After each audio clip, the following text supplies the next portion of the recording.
4th, ay pumiyok. Pangasinan 4th District Engineering Office!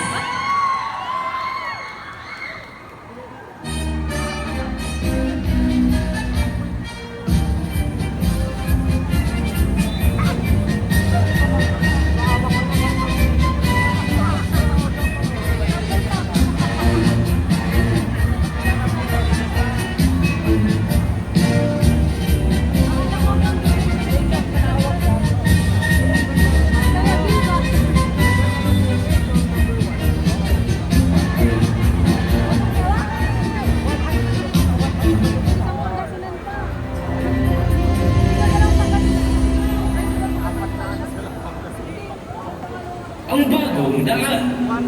Isang kwentong manggawayan ng magkaibigan ang madalas nagkikita matapos ang anihan ng mangga. Dahil sa bagong daan na ginagawa ng DPWH ay nanumbalik ang pag-unlad ng ekonomiya dahil sa pag-angkat ng mga produkto mula sa mga karating nitong bayan.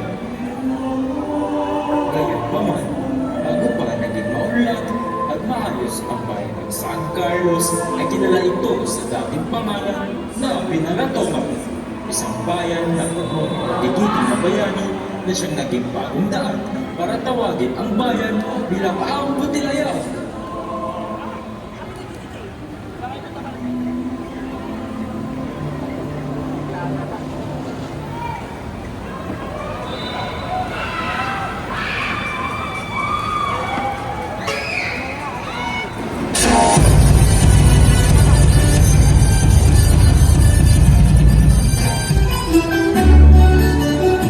Let's go!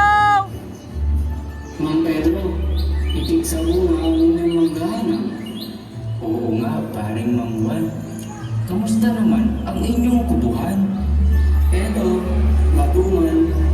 Hindi kasi kami makabiyahe sa ibang lugar dahil masyadong magastos. Pare, may bagong daan na ginagawa ng DPWH ngayon. Kaya makakapag-angkat ulit tayo ng mga produkto natin. Talaga? Salamat sa DPWH! Let's go!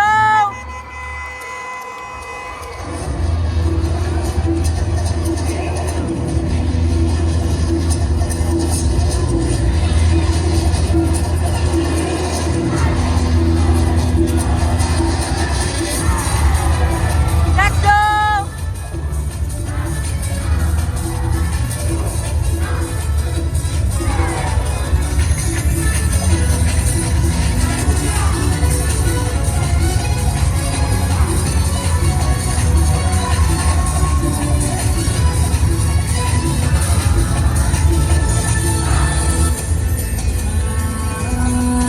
Ang Diyos na makapangyarihan, nagpapasalamat kami ng Diyos para sa kasagaran namin. Amen.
Bago pa man naging maunlad at maayos ang bayan ng San Carlos, ay nakilala ito sa kanyang dating pangalan na Pinalatongan, kung saan maraming mga magiging na bayani ang ipinaglaban ng ating kasarilan.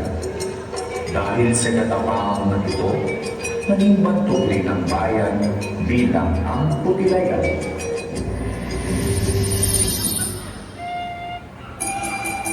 Carlos.